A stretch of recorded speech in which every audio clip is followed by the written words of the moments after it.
એકના બોર્ડમાં પૂછાયેલા પ્રશ્નો, માત્ર બોર્ડમાં પૂછાયેલા પ્રશ્નોના MCQ જોઈ રહ્યા છીએ અને જોઈશું કે આપણને કેટલું ફાવે છે.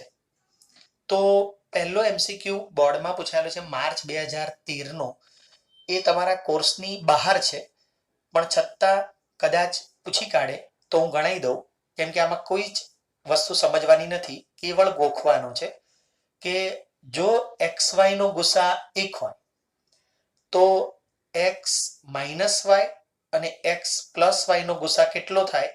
તો તમારે આ જવાબ ગોખી મારવાનો છે, કોઈ રીત નથી કરવાની આમાં, કેમ કે આમાં સાબિતીનો દાખલો હતો જૂની ચોપડીમાં, તમારી પહેલાની ચોપડીમાં 2018 સુધીની ચોપડી હતી એમાં. તો સીધો ગોખી મારવાનો છે કે 1 અથવા 2 થાય. આમાં કોઈ જ રીત નહીં, કશું જ નહીં. પછી બીજો MCQ એ છે કે યુક્લિડના ભાગાકારના પૂર્વ પ્રમેયમાં ધન પૂર્ણાંકો a અને b માટે અનન્ય પૂર્ણાંકો q અને r એવા મળે કે જેથી a બરાબર bq પ્લસ r એ શેષ છે, જ્યાં શેષ આ જે r છે એ કેવી હોય. તો આ તમને પૂછાઈ શકે એવો કહેવાય, આ પૂછાઈ શકે એવો કહેવાય. સ્ટાર કરીશું તો તમે એને છે ને એને b વડે ભાગો છો, તો જે તમારી શેષ વધે ને એ હંમેશા આના કરતા નાની જ હોય, એટલે કે b કરતા નાની જ હોય. અને જ્યારે ભાગ ચાલી જાય ત્યારે શેષ 0 હોય. જેમ કે તમે 16 ને 4 વડે ભાગો તો ચોખ્ખું 16, શેષ વધી 0, એટલે 0 બી હોય ક્યાં તો પછી 0 કરતા મોટી હોય, પણ જેના વડે ભાગો એના કરતા તો નાની જ હોય, એટલે આના કરતા તો નાની જ હોય. એટલે આ જવાબ તમારો સાચો પડે, અને આ જવાબ જે નંબરે હોય ને એ જવાબ તમારો સાચો, એટલે ડી જવાબ સાચો છે. આ પણ માર્ચ 2013 પૂછાયેલો MCQ છે. ત્રીજો MCQ આવો છે કે 5 ની n ઘાત હોય તો એનો અંતિમ અંક કયો હોય. તો તમે જુઓ કે આવા બધા સવાલ છે ને એ લોજિકલ જવાબ કહેવાય. લોજિકલ કે તમે 5 ની n ઘાત એટલે આપણે 5 ની 1 ઘાત વિચારી શકીએ, 5 ની 2 ઘાત વિચારી શકીએ, 5 ની 3 ઘાત વિચારી શકીએ. તો 5 ની 1 ઘાત 5 થાય છે અને એનો અંતિમ અંક 5 જ છે. 5 ની 2 ઘાત 25 થાય છે, એનો અંતિમ અંક પણ 5 છે.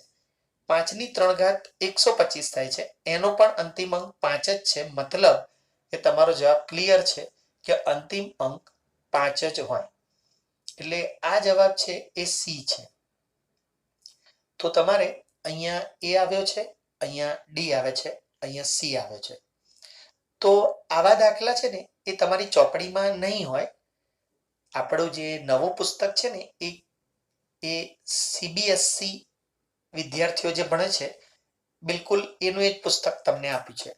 CBSE માં છોકરાઓ જે ભણે છે ને એ જ પુસ્તક તમને આપ્યું છે.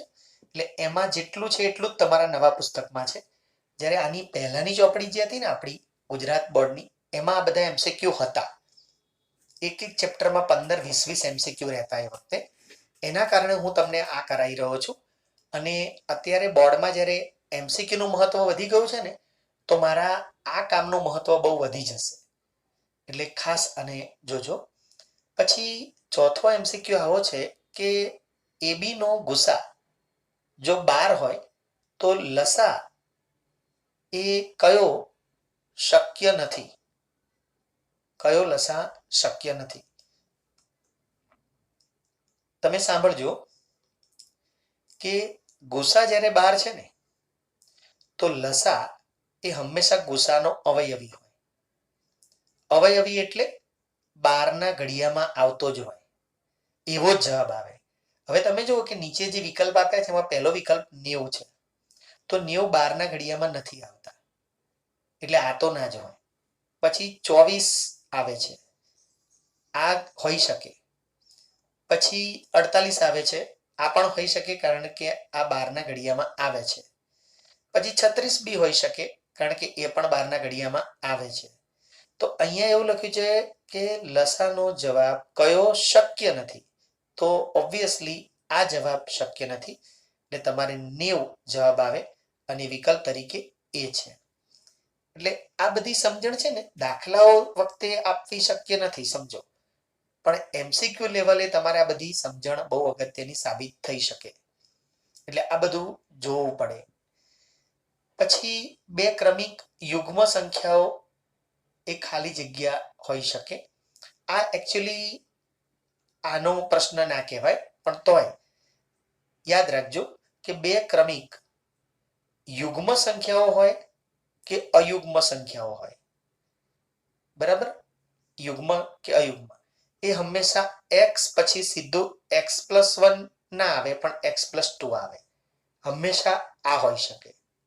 આ તમારે વાસ્તવમાં ચોથા ચેપ્ટરના કૂટ પ્રશ્નમાં કામમાં આવશે. આ તો x પછી x+1 નહીં, પણ x+2, મતલબ બી જવાબ તમારો સાચો પડે પાંચમામાં, ચાહે યુગ્મ લખે કે ચાહે અયુગ્મ લખે.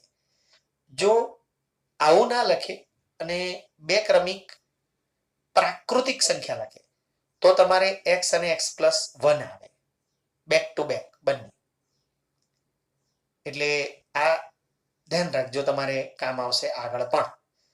પછી છઠ્ઠો સવાલ આવો છે કે જે તમારા કોર્સમાં બિલકુલ નથી. આ ટોપિક જ નીકળી ગયો છે, તમારી ચોપડીમાંથી જ નીકળી ગયો છે, બરાબર. એટલે આ પૂછાશે જ નહીં, તમારે વિચારવાનું પણ કંઈ જ નથી આમાં. પછી સાતમો સવાલ તમને એમ કે છે કે 2 ની કોઈ ઘાત હોય અને 5 ની કોઈ ઘાત હોય તો એનો અંતિમ અંક કયો થાય? હવે છે ને આ બી એક લોજિકલ સવાલ છે. આમ તો તમારે પૂછાય એવો છે, એટલે એસવીજીએમ ટાઈપનો છે, કોખી જ મારજો શરમ વિના, એ ટાઈપનો છે. તો અહીંયા તમને લોજિકલી આવડે એટલા માટે એક ટ્રીક બતાવું કે તમારે 2 ની કોઈ બી ઘાત લખવાની, કોઈ બી. આપણે 1 લખીએ. 5માં n ની કોઈ પણ ઘાત લખાય, આપણે 2 લખીએ માનો કે, તો 2 ની 1 ઘાત 2 થાય અને 5 નો વર્ગ 25 થાય, તો 25 દુ 50 થાય. તો તમે જોઈ શકો છો અંતિમ અંક 0 છે. એટલે આ જવાબ 0 થાય, કાયમ યાદ રાખવાનું હોય. આ બધા શું છે, એવા સવાલો છે કે જે એસવીજીએમ છે, આવા ને આવા જ પૂછાય, સહેજ પણ બદલાય નહીં.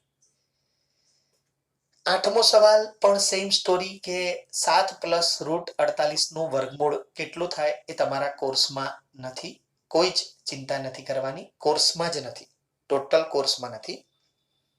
પછી 9મો સવાલ આવો છે કે એ, બી અને સી ભિન્ન અવિભાજ્ય પૂર્ણાંક હોય તો તેમના ગુસા અને લસાનો ગુણોત્તર કેટલો થાય?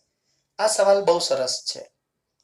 જો એ, બી અને સી એ અવિભાજ્ય પૂર્ણાંકો હોય ને, અવિભાજ્ય પૂર્ણાંકો,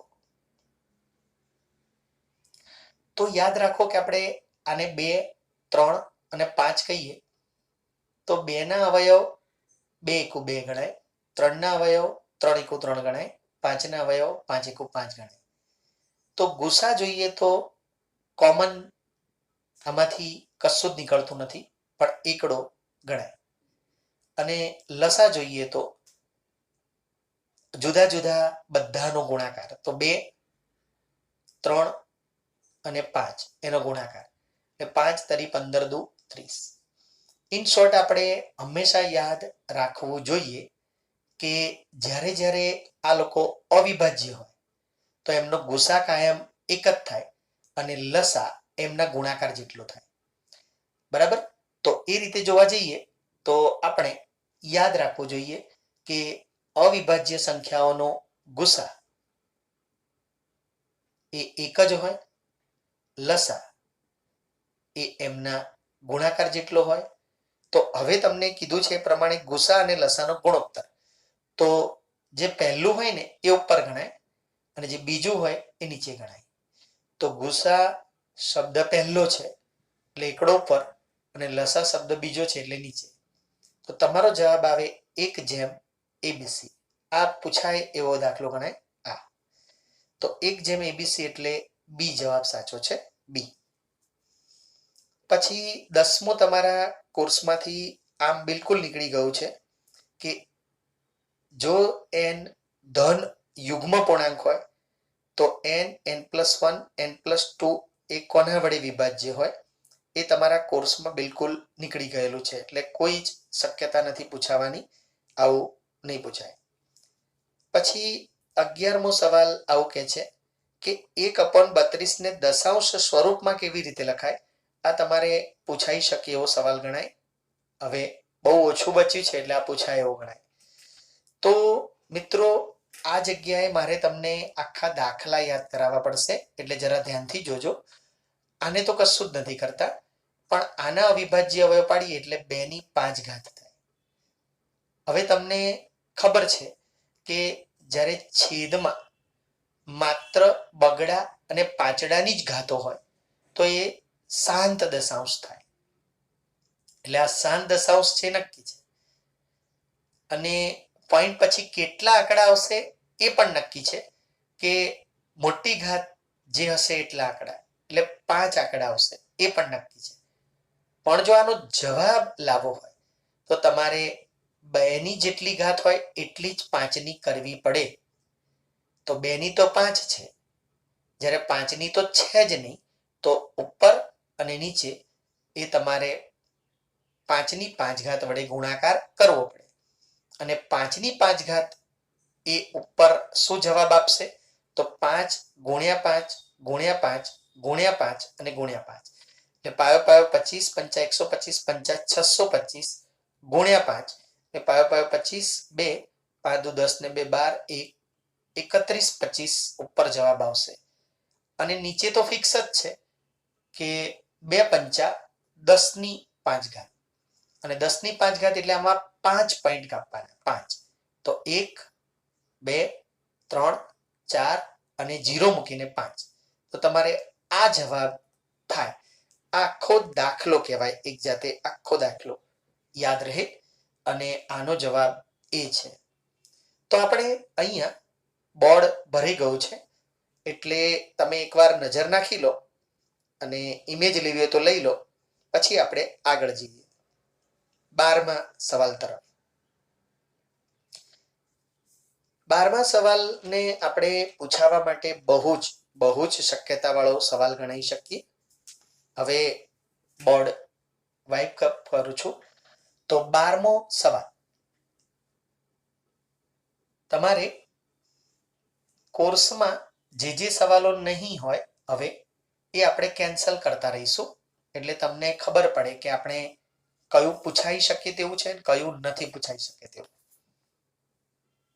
તો 12મો સવાલ જો 12મા સવાલમાં એવું લખ્યું છે કે નાનામાં નાની અવિભાજ્ય સંખ્યા, તો નાનામાં નાની અવિભાજ્ય સંખ્યા તો એ થાય 2, અને નાનામાં નાની વિભાજ્ય સંખ્યા તો એ થાય 4. એ આ જ્ઞાન તમને હોવું જોઈએ.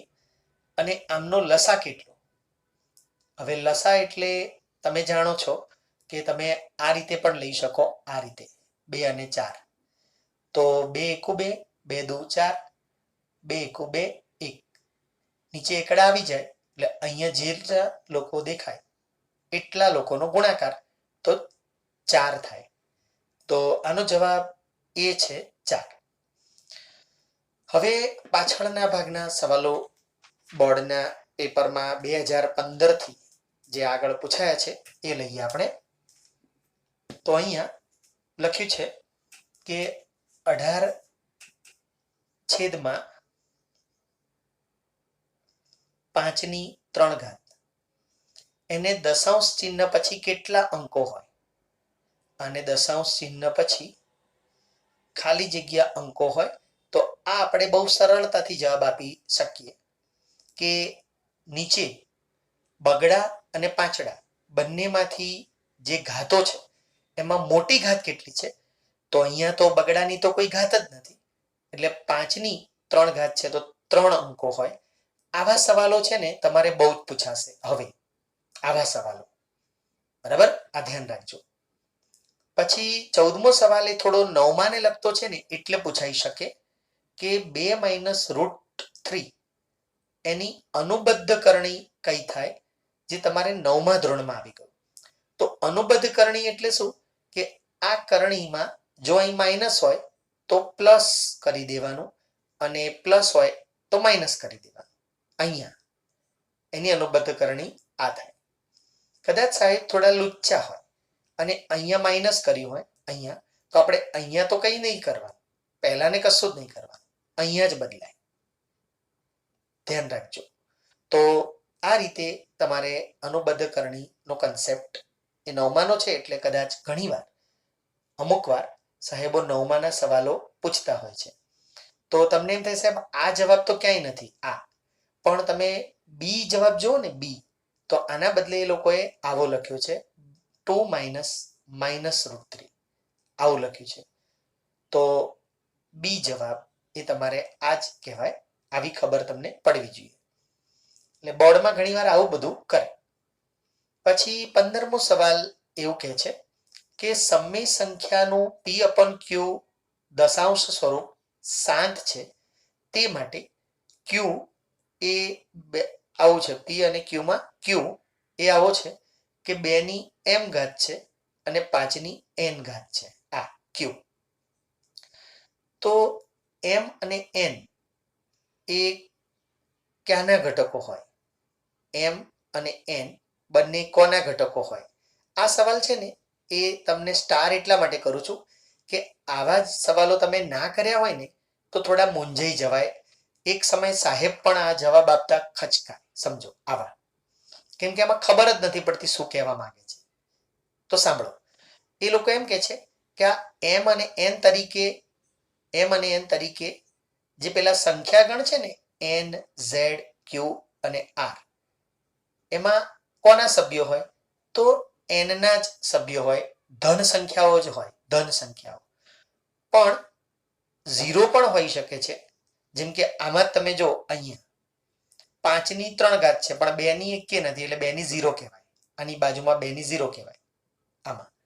એટલે 0 હોઈ શકે એટલા માટે એક તો ધન પૂર્ણાંકો જ હોય, પ્લસ 0 હોઈ શકે એટલા માટે આપણે n યોગ 0 જવાબ ફાઇનલાઇઝ કરવો પડે અને એ બી છે. એટલે આવા સવાલ ઘણીવાર છે ને બોર્ડ વાળા ક્યારેક જાતે બનાવીને પૂછે, જે થોડા હેરાન કરી શકે. તો બીજો સવાલ જે 2017માં પૂછાયો એ આનું રિપીટેશન છે, એ નહીં આવે. અને 17મો સવાલ બિલકુલ નહીં આવે, કેમ કે રૂટ કાઢવાના દાખલા તમારા કોર્સમાં ટોટલ નીકળી જ ગયા છે. એ તમે 11 સાયન્સમાં ભણશો ત્યારે આવશે. 16મો સવાલ રિપીટેશન છે, એટલે અહીંયા આપણે પહેલું ચેપ્ટર પૂરું થાય છે. તો આની ઇમેજ લેવી હોય તો લઈ લો, પછી આપણે બીજું ચેપ્ટર સ્ટાર્ટ કરીશું.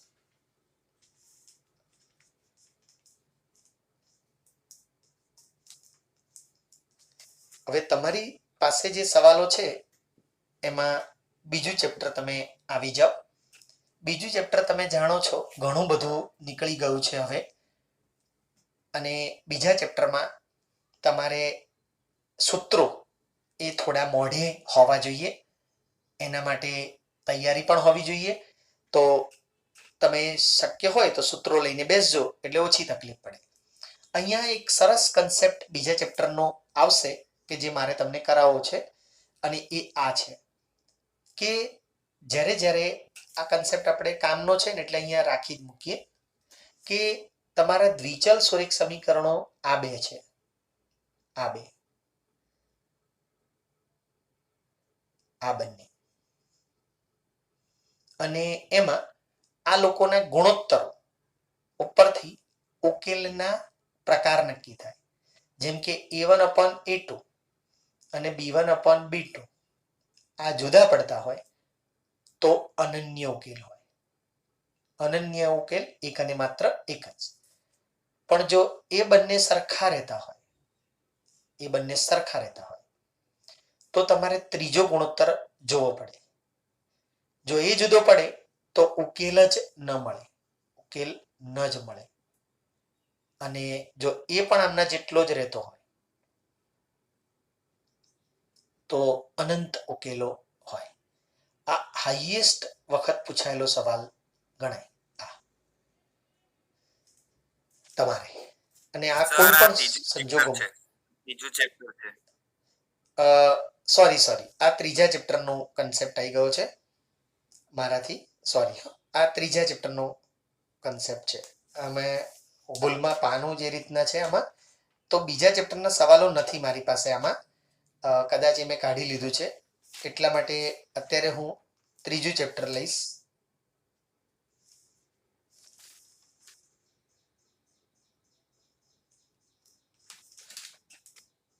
ત્રીજું ચેપ્ટર લઈશ, કારણ કે બીજા ચેપ્ટરના સવાલો મારી પાસે નથી લાગતા આમાં. બરાબર, ત્રીજું ચેપ્ટરના સવાલો છે એટલે મારે ત્રીજું ચેપ્ટર જ લેવું પડશે અહીંયા. ત્રીજું લેવું પડશે, સોરી. હા, ઓકે, ચાલો. હવે બહુ સરસ સવાલ પૂછાયો તો 2013માં, બહુ જ જોરદાર સવાલ. સારું કર્યું આ આપણને અત્યારે યાદ આવ્યો. એ વખતે આવી રીતના ડ્રોઈંગ હતું કે આમ એક લાકડી દોરી હતી લોકોએ, આટલો ધોળો ભાગ હતો અને આટલો કાળો હતો, આટલો ભાગ કાળો હતો, અને ટોટલ એની લંબાઈ 22 બતાવેલી. આ જે જ્ઞાન અને સમજ છે ને એના પ્રકારનું છે, એટલે તમારે બોર્ડમાં આવું થશે એટલે ધ્યાન આપજો. અને આ જે ધોળી લાકડીનો ભાગ છે આ એ, અને જે કાળો ભાગ છે આ, એ અહીંયા બતાવ્યો હતો ડ્રોઈંગમાં, અને એવું લખ્યું હતું કે એ બંને વચ્ચેનું ડિસ્ટન્સ 5 છે, 5. આવું ડ્રોઈંગ બતાવીને એ લોકોએ કહ્યું હતું કે તમારે આ સવાલમાં સફેદ લાકડીની લંબાઈ કેટલી હોય એ જવાબ આપવાનો છે. આ તો એ વખતે બધા મૂંઝાઈ ગયા હતા કે આ શું છે, પણ તમારે સમજવાનું છે. જો સફેદ લાકડીની લંબાઈ x રાખો અને કાળી લાકડીની y રાખો, તો x + y 22 એવું સમીકરણ મળે. x + y 22, અને બંનેનો ડિફરન્સ 5 છે, તો x - y 5 મળે. ખાલી એક સરસ મજાનો કુડ પ્રશ્ન હતો. બસ હવે તમે લોપની રીત કરો આમ, એટલે 2x = 27, તો x = 13.5. આ તમારો જવાબ હતો. પણ સ્વાભાવિક છે કે પહેલી જ વાર બોર્ડમાં આવું થયું હતું એટલે એ વખતે બધા ધ્રુજી ગયા હતા છોકરાઓ, ખબર જ ના પડી શું કરવું, એવું થયું હતું. એને નહોતું આવડ્યું, તો આ તમારો જવાબ છે. એટલે આ કદાચ રિપીટ થાય તો તમે ફાવી જશો, કારણ કે હજી એ ના આવડે એવું જ હતું આ, પણ આ વાંચ્યું હોત ને તો આવડી જાય. પછી બીજો સવાલ એ બહુ જ ફેમસ સવાલ, બંને બહુ સારા છે સવાલો, બહુ જ ફેમસ સવાલ છે, એટલે ધ્યાનથી સમજજો. 2 વર્ષ પહેલા માતા પિતા અને 2 પુત્રીઓની ઉંમરનો સરવાળો 40 વર્ષ હતો, તો 3 વર્ષ પછી તેમની ઉંમરનો સરવાળો કેટલો થાય? આ સવાલ બીજા કોઈ પણ સાહિત્યમાં સમજાવ્યો હોય એના કરતા આપણે બહુ સરસ રીતે સમજાવવાના છીએ, એટલે ધ્યાન આપજો. આપણે શું કરવાનું, વર્તમાન કાળમાંથી રકમ વાંચવાની. આપણે અત્યારે અહીંયા છીએ, અહીંયા વર્તમાન કાળમાં, એમાંથી આપણે ભૂતકાળમાં જવાનું, અને પછી છેલ્લે રકમના એન્ડમાં ભવિષ્ય કાળમાં જવાનું. તો અહીંથી રકમ વાંચીએ તો શું કહે છે, જો 2 વર્ષ પહેલા, એટલે 2 વર્ષ પહેલા ભૂતકાળમાં જાઓ, તો માતા પિતા અને 2 પુત્રી બધાનું ટોટલ 40 વર્ષ છે. અહીંયા ભૂતકાળમાં માતા પિતા અને 2 પુત્રી બધાની ઉંમરનો સરવાળો ટોટલ 40 વર્ષ છે અહીંયા. હવે આ ખરેખર છે લોજિકલી સાચું ના કહેવાય, કારણ કે તમે સમજો કે એક તો 4 જણા છે અને ઉપરથી ટોટલ 40 કઈ રીતે થાય? માતા અને પિતા 20 વર્ષના હોય ને તોય 40 તો 2 નું થાય, સાવ નાના. એટલે થોડું લોજિકલી આ દાખલો પૂછનારે ખોટો જ પૂછ્યો છે, થોડું વધારે લખવા જેવું હતું, 60 કે એવું લખવા જેવું હતું, પણ બોર્ડમાં પૂછાયેલો છે માર્ચ 2013. તો અહીંયા ટોટલ 40 છે, અને એવું કે છે કે તો પછી 3 વર્ષ પછી ભવિષ્યમાં અહીંયા ટોટલ કેટલું હોય? એટલે પહેલા આપણે અહીંથી અહીંયા આવીએ, અહીંયા તો 40 અને 2 42 વર્ષ થાય અહીંયા. પણ આમાં છે 4 જણા, 4, અને બધા 2 વર્ષ મોટા થાય, બધા. એટલે 2 ચોક 8 વર્ષ અહીંયા એડ થઈને અત્યારે એ લોકોનું ટોટલ 48 હશે, અને હજી 3 વર્ષ આમ જવાનું છે આમ, તો 48 અને 3 વર્ષ બધા મોટા થાય એટલે 3 ચોક 12 વર્ષ બધાનું ટોટલ વધે એટલે 12 ઉમેરો એટલે અહીંયા 60 થાય.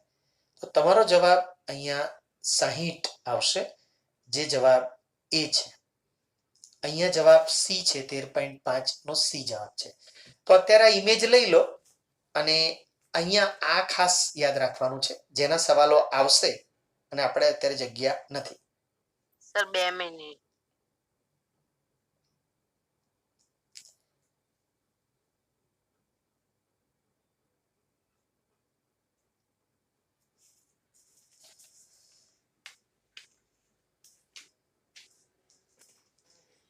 જો તમારે ત્રીજો સવાલ જે છે એ પણ માર્ચ 2013માં બહુ સારો અને અઘરો પૂછાઈ ગયેલો.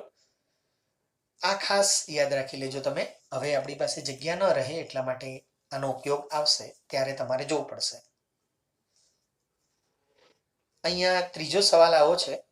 ત્રીજો સવાલ કે તમને એક આકૃતિ દોરેલી છે, આવી આવી. તો આ આકૃતિ એ સમીકરણ યુગ્મનો કેવો ઉકેલ બતાવે છે?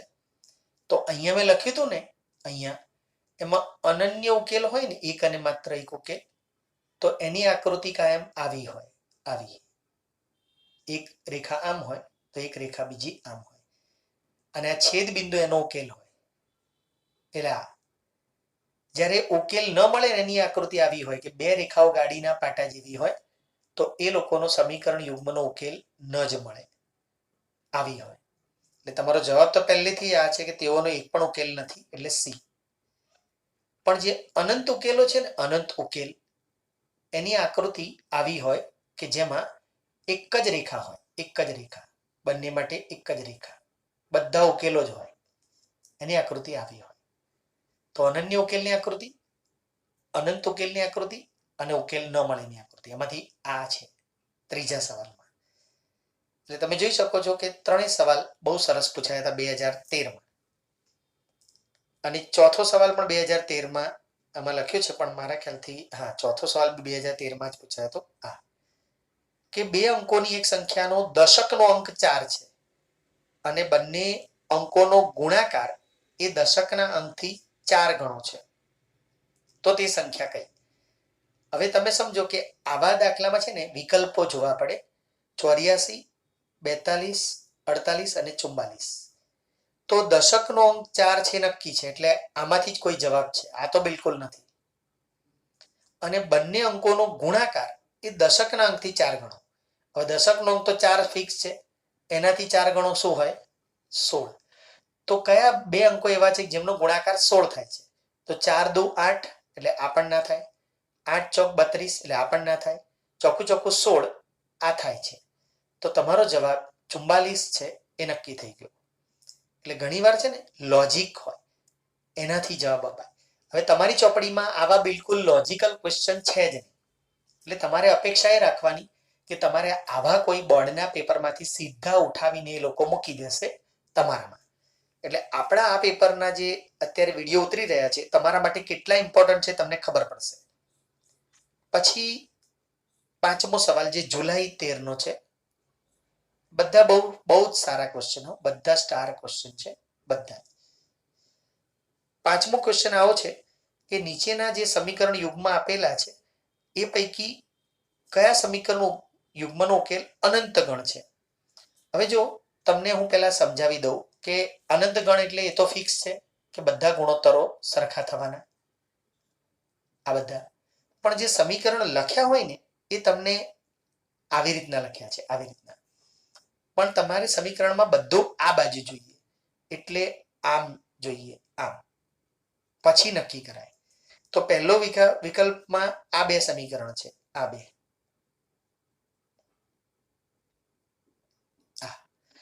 તો તમે અહીંથી જ જોઈ શકો છો, આ 2/1 એટલે 2 થાય, આ 2/4 એટલે 2 થાય, પણ આ -8/4 થશે, એના કારણે -2 થશે, એટલે આ જવાબ તો નથી. તો આ જવાબ હોત કે જો આમાં ચિહ્ન સરખા હોત. તો વિકલ્પમાં આગળ જો એકાદ સમીકરણ એવું નીકળશે કે જેમાં આવું છે અને એ તરત બી વિકલ્પ છે, એમાં અહીંયા -4 છે બી વિકલ્પમાં. આમ જ છે પણ આપણે આ બાજુ લઈને માઇનસ કરી દીધેલા છે. તો આ જવાબમાં એવું બને કે 2/1 નો જવાબ, 4/2 નો જવાબ અને -8/-4 નો જવાબ સરખા થાય છે. તો બી વિકલ્પ સાચો બનશે, બી વિકલ્પ. એટલે મેં તમને કહ્યું એમ કે આ સૌથી વધુ પૂછાતા સવાલો છે. 2013ની માર્ચની પરીક્ષામાં આકૃતિ વડે પૂછાયો અને આમાં સીધો પૂછાયો. અને છઠ્ઠો સવાલ, બધા સુપર સવાલો છે આ ચેપ્ટરમાં. 2 અંકોની એક સંખ્યાનો એકમનો અંક x છે અને દશકનો અંક 4 છે. એકમનો અંક x અને દશકનો અંક 4. તો તે સંખ્યા કઈ થાય? પહેલા તો જોઈ લો કે સંખ્યા બોલે તો દશકના અંકને 10 વડે ગુણવાનો, દશકના અંકને 10 વડે વત્તા એકમનો અંક m નો m, એટલે સંખ્યા બોલે તો 40 + x થાય. આ જવાબ તમારો સાચો. x + 40 બી લખાય અને 40 + x પણ લખાય. આ સવાલ બહુ જ પૂછાયો, પણ બહુ જ પૂછાયો. 7મો પણ બહુ જ પૂછાયો સવાલ છે, બહુ જ સરસ સવાલ છે. કે છે કે x/2 - y/3 = 1. આ છે ને પ્રિન્ટિંગ મિસ્ટેક છે પેપરમાં, અહીં માઇનસ કે પ્લસ કંઈક હોવું જોઈએ, અહીંયા એવું નથી કર્યું, એટલે મારા ખ્યાલથી મેં માઇનસ કર્યું છે, એ બરાબર હશે. તો આને પ્રમાણિત સ્વરૂપમાં કેવી રીતે લખાય? પ્રમાણિત સ્વરૂપમાં, હવે એકચ્યુઅલી પ્રમાણિત સ્વરૂપ છે ને, પ્રમાણિત સ્વરૂપ એ આવું છે, સાંભળજો. પ્રમાણિત સ્વરૂપ એટલે ax + by + c = 0. આને કહેવાય પ્રમાણિત સ્વરૂપ. તો પહેલા તો છેદ ના હોવા જોઈએ, છેદ ના હોવા જોઈએ.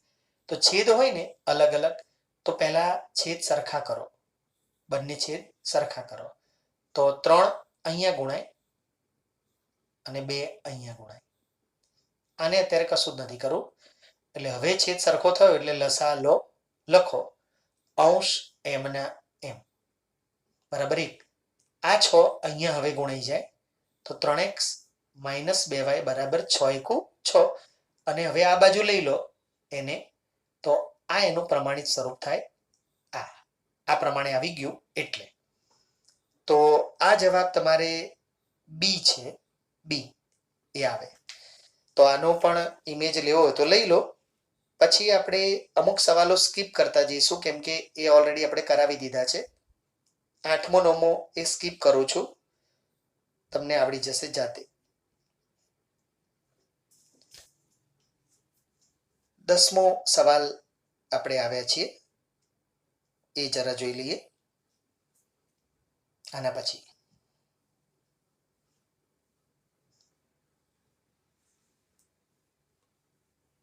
તો જો 10મો સવાલ આવો છે કે 2 સંખ્યાનો સરવાળો 10 છે અને તફાવત 2 છે, તો મોટી સંખ્યા કઈ થાય? પણ આ પણ સરસ સવાલ છે. તો આપણે મોટી સંખ્યા x લઈએ અને નાની સંખ્યા y લઈએ.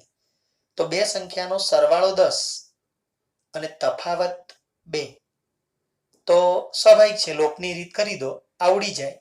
એટલે 2x = 12, તો x = 12/2 એટલે 6.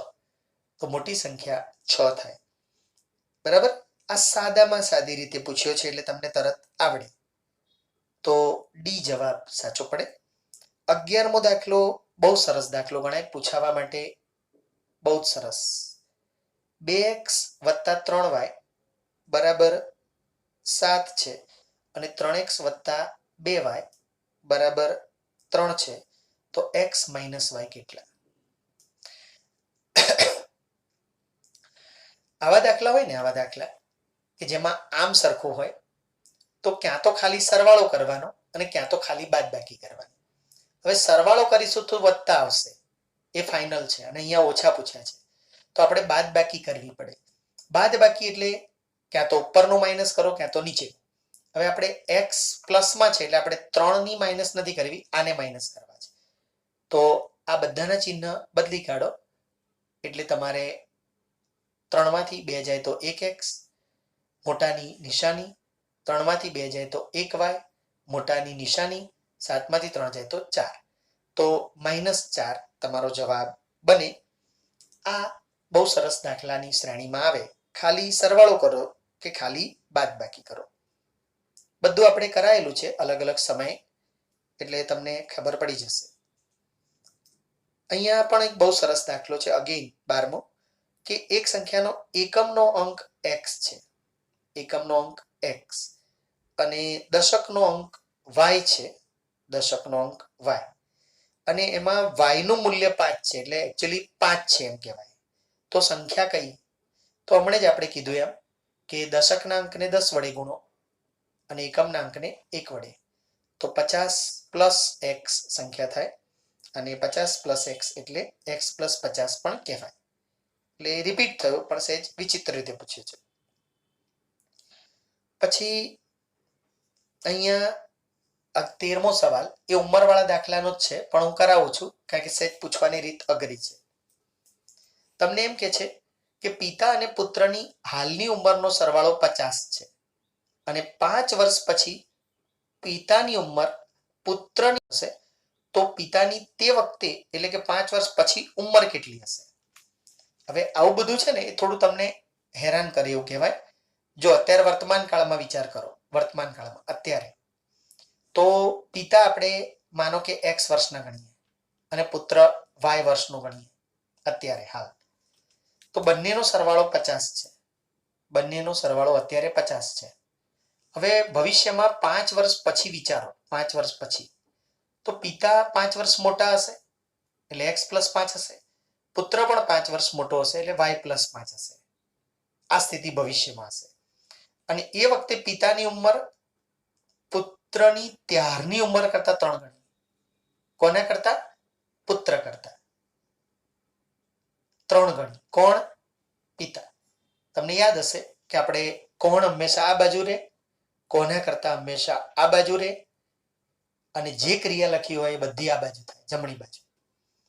તો એ સંજોગોમાં અહીંયા પિતાની ઉંમર પુત્ર કરતા 3 ગણી, એટલે આ લોજિક છે. તો પિતાની તે વખતે ઉંમર કેટલી હશે? તો જો એક સમીકરણ તો અત્યારે આ બની ગયું છે આ, અને બીજું અહીંથી બનાવો તો x + 5 બરાબર 3y + 15, તો x - 3y બરાબર, તમને ખબર છે ને આ બાજુ આવે, આ બાજુ જાય 15 - 5, બેઝિક મેથ્સ. આ બાજુ આવશે, આ બાજુ જશે, તો x - 3 બરાબર 10. આ બીજું સમીકરણ આવી ગયું, અને આ પહેલું હતું. હવે તમારે લોપની રીત કરવી પડશે અને x લાવવો પડશે. પહેલા x આવશે એ અત્યારની ઉંમર આવશે, અને એમાં 5 ઉમેરીશું તો જ આ આવશે. તો x લાવવા માટે અત્યારે y ને ઉડાડવા માટે આ 3 અહીંયા ગુણવા પડશે, અને આ 1 અહીંયા ગુણવો પડશે. તો 1 વડે ગુણવાથી તો કોઈ ફેર ના પડે, પણ 3 વડે ગુણવાથી 3x + 3y બરાબર 150 આટલું આવે. અને હવે આપણે આ ઉડાડીએ તો 4x બરાબર 160, x બરાબર 160 ભાગ્યા 4 એટલે 40. તો આ તો આવ્યો અત્યારનો જવાબ, અત્યારનો. આપણે જોઈએ છે 5 વર્ષ પછી, તો 5 વર્ષ પછી પિતાની ઉંમર એ 40 + 5 45 વર્ષ હોય, 45, અને 45 જવાબ તમારો જે છે એ સાચો પડે. તો આની પણ ઇમેજ લઈ લો, આની પણ ઇમેજ લઈ લો.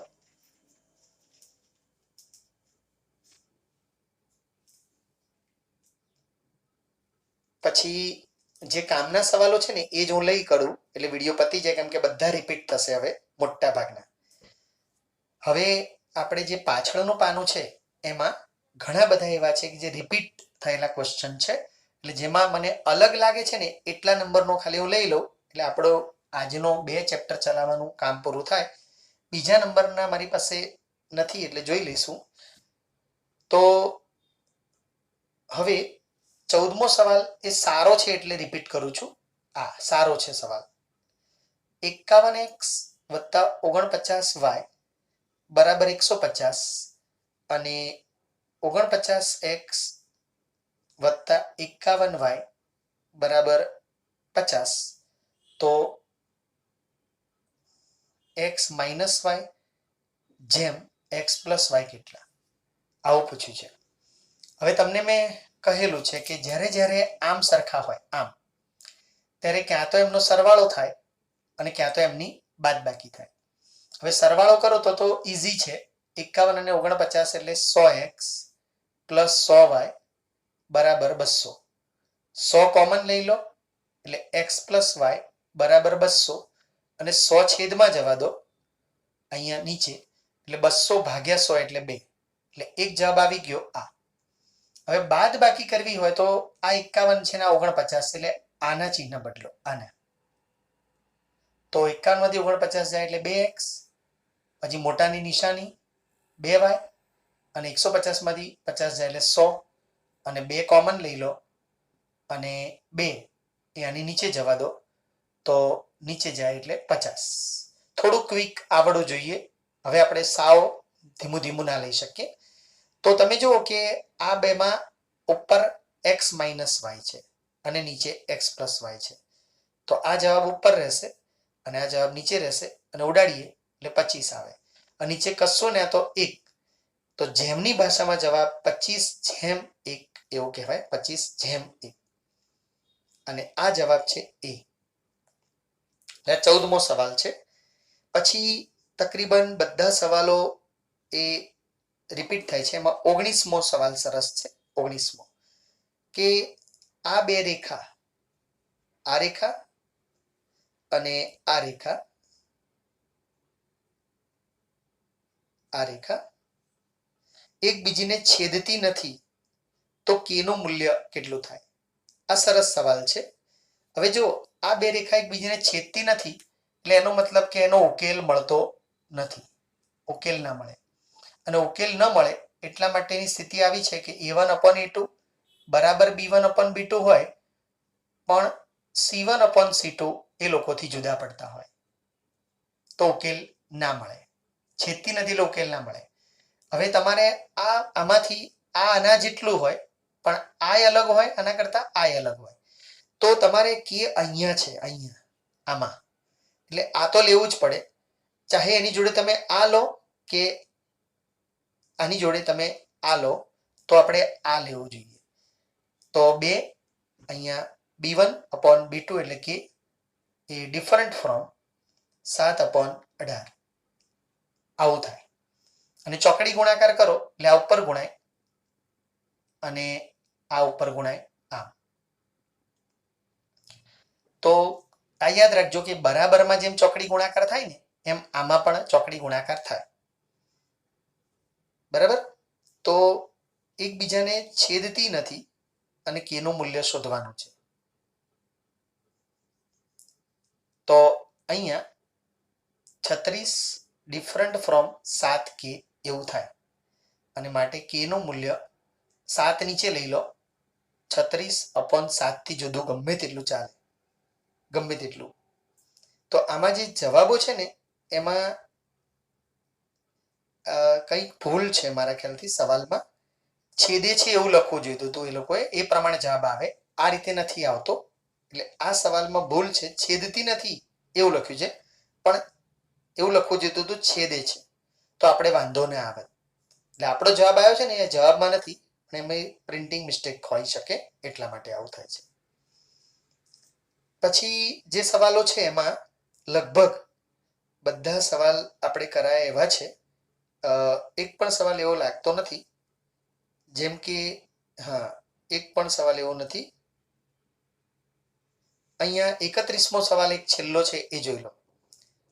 સચિનની y વર્ષ પહેલા x વર્ષ ઉંમર હતી તો 4 વર્ષ પછી કેટલી હોય? હવે જો વર્તમાન કાળથી આપણે સ્ટાર્ટ કરીએ. y વર્ષ પહેલા એટલે ભૂતકાળમાં, y વર્ષ પહેલા ભૂતકાળમાં એની ઉંમર x વર્ષ હતી, x અહીંયા.